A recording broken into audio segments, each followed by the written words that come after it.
Hello mga ka-Phil Chef, andito po tayo ngayon sa Tuna Republic, the Bayugan City branch. And look, wow, grabe talaga. Yummy.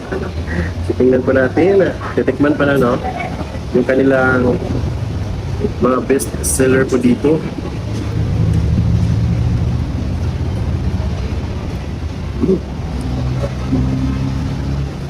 Itong kanilang tuna belly, wow.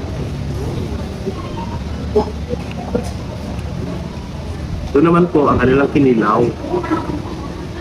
Mga best seller din po ito dito. At Tuna Republic, kinilaw the best. Wow!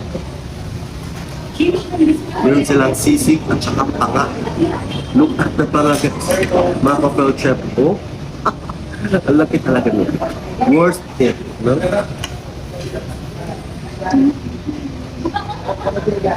Yan. Wow! Sweetie, delicioso. Love it. Tuna Republic na kayo.